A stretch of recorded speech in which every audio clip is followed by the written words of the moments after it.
What is going on, guys? In today's video I will show you the top 3 best builds in part of Exile's 2 new update, the Rise of the Abyssal. So in this guide I will give you a quick overview of each setup, then I will explain what skill gems and upgrades should you focus on, then as well we'll see what is the best gear and how to get it, and then finally we will go over the passive tree, stats, your skill rotations, and even what Atlas passive should you use, so we would be able to get the highest damage possible and much more. And remember, if you want to check these builds, look up the best items, the skill trees and part of building, then check my links in the description. And before we continue, thanks to Top Up Live, they are a pro website that provides POE2 services like cheap currency, and not only for this game, but many more at extremely cheap prices and much more. They also have hundreds of positive comments on Trustpilot, and this website is really worth a try. So make sure to use my discount code KATE for extra 12% off. And on top of it, you can sign up and get even more discount coupons that can go up to $80 for free, as well as Top Up Live will offer cheap gift cards, CD keys and so much more. So this is truly the all-in-one shop for your gaming needs. This build is brand new in 0.3 update, and I promise you it's everything that you ever wanted if you've dreamed about playing a pure martial artist build. So no clunky weapon swaps, no chasing expensive uniques every 5 levels, and no stressing about the perfect 6-length staff. With this build, your fists are your weapons, and thanks to the hollow palm, those arms will hit like a truck. Now let's be upfront, the core of your gameplay revolves around the Storm Wave and the Upheal for insane map clearing, while Tempest Flurry and the Tempest build will shred bosses and rares with precision combo damage. One thing to note here is that the exact unarmed scaling in POE2 is still being tested, but even if the run numbers change slightly, the mechanic itself is already crazy strong. I love this build because it solves one of the biggest problems for most players, which is the gear dependency. With the hollow palm, you don't need to farm a weapon or even spend much currency. The keystone scales directly off your attributes, your gem levels and your defenses. That means every upgrade you pick up will automatically feed your fists more damage. It's cheap, it's efficient and it's fast. Then second, the setup plays exactly how you want a monk to feel. You're not standing in the back just shooting arrows or waiting for the cooldowns, so you will be constantly moving. And overall, this build clears like lightning fast mapper with huge AoV from the Storm of Wave. But it also has that controlled single target rotations that you need for the big bosses. If you want speed, power and a no weapon build, then you should try this one out. So let's take a look at the skill gems, because this is where the hollow palm monk will really shine. The entire identity of this setup is built around the lightning fast unarmed attacks. That means we are blending rapid melee strikes with spell like elemental procs. Your bread and butter here is the Tempest Flurry. This is your main combo skill, the one that you will be constantly using into the enemies. To really push its damage, you will link it with the rapid attacks, lightning attunement and the elemental armament. Then second we got the Storm of Wave, which is your secondary offensive skill. It gives you a massive AoV nuke that clears screens in seconds, while also boosting your critical potential. Now we need a way to keep charges flowing and the momentum rolling, and that's where the lingering illusion comes in. Paired with the charge profusion, every time you dodge roll, you drop an illusion, and when enemies hit you, you will gain charges. More rolls mean more charges, and those charges are the engine that powers our next skill, the Charge Staff. This skill in exchange will apply shock and innervate by keeping enemies vulnerable to the lightning damage while giving you a steady stream of offensive buffs. It's a perfect loop, so dodge, drop illusions, gain charges, and fuel even more damage. Then for auras, this build takes things to the next level with the Herald of Thunder and with the Herald of Ash. The Herald of Thunder is linked with the Electrocute and the Lightning attunement, and it basically blankets the entire map with the chain lightnings whenever you get a kill. It's the core reason of why mapping feels so smooth. On top of that, the Herald of Ash will provide hybrid scaling, so crits and overkills will trigger fire burn explosions that amplify clear and even stack on the boss damage. Together, these two heralds will create fireworks of chained explosions every time that you attack. And finally, we've got the Tempest Belt. Think of this as a flexible slot. Sometimes it's an AoV option for spreading more coverage, or sometimes it's your single target combo tool against bosses. So in short, it synergizes beautifully with our Flurry. Next up, let's move over to the passive tree, because this is where we take the hollow palm idea and crank it to the max. The general idea is simple. We are investing in dexterity and the energy shield nodes, while stacking attributes boots that the Hollow Palm converts directly into the raw offensive power, while on top of it also picking up hybrid defenses to keep us alive. Early on you're focusing on survival and consistency, so pick up dexterity, life and evasion so that you can push through the acts without issues. Don't worry about the crit too early as it's a trap. You only want to start speccing into serious crit clusters like Momentum of Truth, or the hard stopping once you're at level 50 or higher, because that's the point where your base damage, attack speed and weaponless scaling will really justify the crit investment. Defensively, the tree makes you tanky in a clever way, so we're investing into a hybrid evasion and energy shield, and Hollow Palm turns those defensive stats into offensive bonuses. Evasion translates into faster attack speed. Energy shield turns into the crit chance, so you're literally scaling your damage every time you upgrade your gear. On top of that, the life clusters are scattered along the path to keep you stable during the campaign, and masteries will help around the resistances. Offensively, we lean into the rapid unarmed attacks with devastating crits, and we can achieve this by mainly investing into dexterity nodes, because high dexterity not only feeds your accuracy and evasion, but also synergizes perfectly with the Hollow Palm scaling. Alright, now let's go over to the gear, because while the Hollow Palm does not require a weapon, you still need a strong foundation to scale. The golden rule here is simple. Always cap your elemental resistances at 75%, so fire, cold and lightning all need to be maxed. That's the step 1 before you can think about anything else. Then for the main slots, you're aiming for max life, energy shield and any type of regen. The most optimized pieces that I like is for the helmet, the Vermeil circlet, then for body, the Val robe, then the belt, the Rawhide belt, then for boots, the bound boots, and for the gloves, the hunting. Then on top of it, get accessories like the topaz ring, a ruby ring and a stellar amulet. These will give you elemental resistances, life, energy shield, and most importantly, the attribute scaling. Attributes are crucial because the Hollow Palm directly converts them into damage. Ideally, you want your amulet rolled with a high life, high energy shield, and all resistances capped, and as much as flat attributes as possible. Remember, every point of dexterity and energy shield is damage. Every point of life and evasion and survivability also scales into the damage. So gearing feels extremely rewarding. You're never wasting stats on defenses, because Hollow Palm turns them into offenses too. This is what makes the build cheap and effective as a league starter. You don't need a big DPS weapon. You just need solid rares with life, resistances and attributes. And as you push into the red maps, start upgrading your defenses with a higher bases, but always prioritize attributes because they feed everything else. And now finally, let's see how to actually play this build. Honestly, this is one of the most satisfying gameplay rotations in Path of Exile 2. In the campaign, you level with a bow and a lightning rod until about level 22. It's smooth, it's fast, and it carries you through the early content without any issues. At level 23, you pick up the Hollow Palm notable and swap to the unarmed combat, and this is where the build transforms. From this point and onwards, your mapping rotation is simple but powerful. Roll into a pack, then drop the Storm Wave to wipe the screen, and weave in upfill for the extra damage spread. And let the Herald of Thunder and Herald of Ash explode everything around you. But perhaps if you need more charges, then dodge roll to drop illusions, and let the enemies fuel your charge staff. If you do this combo perfectly, then packs will just evaporate. Against bosses, the things will shift into a more precise rhythm, so you lead with the Tempest Flurry, then stacking rapid crits and shocks, then drop the Tempest Belt for a devastating combo finisher, then keep your charges flowing with illusions, maintain Herald uptime and stack the Stormwave hits on top for massive burst windows. But perhaps if the Flurry plus the Bell combo feels uncomfortable, then you can absolutely just stick with the Stormwave as your main bossing tool until you're more comfortable. So as you can see, our rotation and the build is fun, fast and new player friendly.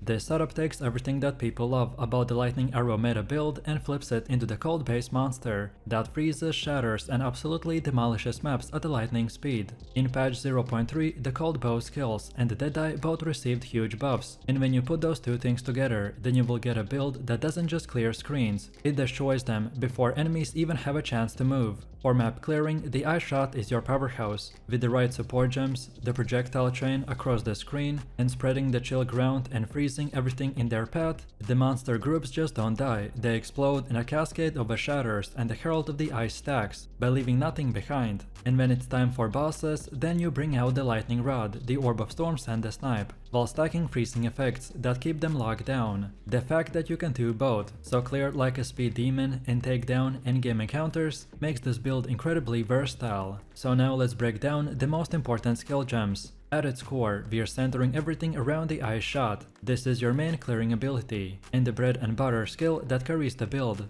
When you fire the ice shot, the projectile not only deals direct cold damage, but also creates a chilling ground behind it, which slows enemies and stacks freeze effects across the map. Then the ice-tapped arrows are the best perfect secondary skill, by providing additional cold damage while stacking freeze and the blind effects on tougher enemies. This not only boosts your crowd control, but also makes enemies more vulnerable to your other abilities. When you combine the ice tap arrows with the chilling ground from the ice shot, as they're unable to respond before you shatter them, then the freezing salvo is where the things get spicy. This skill adds a huge cold projectile damage and is perfect for both AoV and single target scenarios. Supported by the hourglass for the cooldown manipulation and the cold penetration for breaking through the resistances. The freezing salvo ensures that bosses and elite monsters can hide behind high defenses. When you drop this on top of a pack, you're guaranteed an icy explosion of the dead. For debuffs, we are running the Frost Bomb. This applies the cold exposure, which makes enemies take significantly more cold damage. With the potent exposure and the magnified aerial support, your Frost Bombs become larger and more consistent source of vulnerability for the enemies. Dropping this before a boss fight will set you up for a massive burst damage. Then Herald of the Ice is where the clear speed really goes over the top. Every time you freeze and shatter an enemy, it causes icy explosions that chain through the pack. Combine that with your ice shot chaining, and suddenly every screen turns into a chain reaction of freezing detonations. The Herald is supported with the Overleech, the Cold Attunement and Elemental Armament, which all amplify your scaling and consistency. And then finally, for single target nukes, you will be using the Snipe. This is your big high damage channel skill that absolutely melts bosses in seconds. Next up, moving over to the passive tree, and this is where you really transform the ice shot Deadeye into an unstoppable force. The core psychology of the tree is simple: maximize cold damage, maximize projectile scaling, and add enough defenses so you don't get one shot. From the beginning, you will branch into projectile damage, bow attack speed, and the crit multipliers. These are the bread and butter for any bow build, and they make the ice shot scale beautifully. You also want to invest into the clusters that enhance the cold damage specifically, so things like the cold penetration, freeze duration, and the cold exposure. This ensures that not only do you hit hard, but enemies stay frozen long enough for you to capitalize. Then defensively, you're investing into the evasion and life, which naturally synergizes with the ranger's playstyle. With the high evasion, mobility, and the Wind Dancer keystone, you can avoid the majority of incoming damage. The build plays the best when you're constantly moving, so these defenses will line up perfectly with your natural gameplay. Then Javel sockets are another important aspect of the tree. These will give you flexibility, so early on you can grab resistances or mana sustain,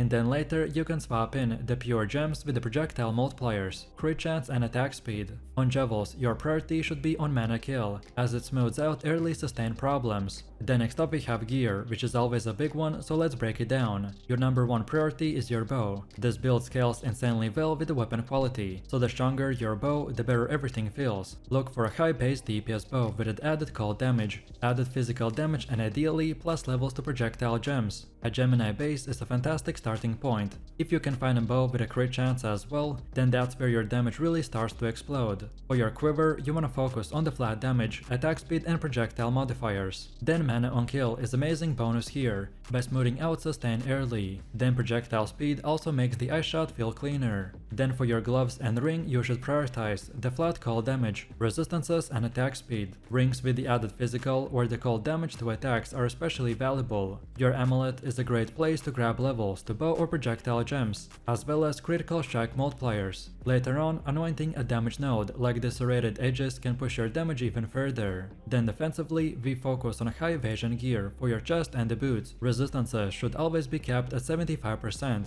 and movement speed on the boots make the build feel much smoother. The Javels are where you round everything out. You want mana on kill, which is a must-have, and after that prioritize attack speed, cold damage, crit multipliers, and projectile damage. Overall, the gear progression is simple. Upgrade your bow first, then cap resistances and scale evasion, and finally min-max your accessories. And now last but not least, let me show you the gameplay. For clearing, it does not get much simpler than just spamming the ice shot. In the background, the Herald of Ice will handle the chain explosions, and your ice shot projectiles will ricochet through entire packs by freezing everything in their path, so pretty much the screen clears itself. Against bosses, your rotation is slightly more involved, but still very easy to manage. So open by dropping the Frost Bomb to apply the cold exposure. Then set up the Orb of Storms and the Lightning Rod to stack on the bosses. Then from there, we combine the Ice-tapped arrows and the Freezing Salvo for the maximum cold damage. Once the boss is frozen or vulnerable, then channel the snipe for a devastating burst, and follow that up with a barrage if needed. This combination absolutely melts even the pinnacle bosses. And now lastly, let's take a look at the leveling. So while grinding, you want to start out with the lightning and the ice abilities, until the ice shot becomes available at level 9. From there you gradually transition into more cold damages as you unlock the ice tap arrows, freezing salvo and the herald of ice. The leveling process is smooth, because the cold damage will unlock early. This build takes the full advantage of the brand new elemental infusion system, which fundamentally changes how elemental casters will scale their damage. Instead of committing to just fire, cold or lightning, this character will combine all of these together by creating such a big offense that not only clears maps quickly, but also melts bosses when all the effects are stacked. In the early campaign, the sorceress feels fairly standard. You'll be tossing out spells like the Spark, Firebolt and the Freezing Shards as your bread and butter, but the real magic happens once you hit Act 3 and unlock the elemental infusions. At that point, the build transforms into something entirely new. Every cast will feel multiple elemental states, so set the enemies with the fire, freezing them with a solid cold, and shocking them with the lightning all at once. It's a level of synergy that feels almost unfair. The design psychology behind this build is also important. I've created it with a solo self-found in mind, meaning that you don't need to rely on trading or chasing after specific uniques to succeed. That makes it perfect as a league starter or for anyone who doesn't want to stress about the prices and the gear availability. So offensively, we focus on stacking spell levels, the cast speed and penetration nodes, so that your spells always feel OP. The overlapping shocks, freezing and ignites just don't increase your DPS, they will give you incredible control over the fights. The build is fast, flexible and incredibly satisfying to play. So let's take a look at the skill gems, which is the heart of any build. The early game is all about practicality and the ease of use, while the mid to the late game transitions into a synergetic infusion driven setup. At the very start you will be working with the Spark, Firebolt and the Freezing Shards. The Spark is great for AoE clearing because of the random projectile behavior, while the Firebolt provides strong single target pressure, especially on the early bosses. Freezing Shards is deceptively strong, because it shotgun hits enemies at a close range, while also providing reliable freezing utility. As soon as you reach Act 3, the real power spike comes from the introduction of the Siphon elements. This gem is the centerpiece of the build. It's what allows you to sustain infusion and stack overlapping elemental buffs. From here, the gameplay loop becomes less about spamming one spell, and more about rotating through the different elements to maximize the infusion system. Early on, you want to focus on the added elemental damage, faster casting and controlled destruction. As your gear and levels improve, you will transition into the elemental focus, increased critical damage and the spell echo for the explosive scaling. Then priority should always be on the cast speed and the damage multipliers, as they make the gameplay feel much smoother while also boosting the raw numbers. When it comes to the gem upgrades, you want to prioritize quality on your most important skills, so the Siphon elements being the highest priority, followed by your core damage dealers like the Fireball and the Orb of Storms.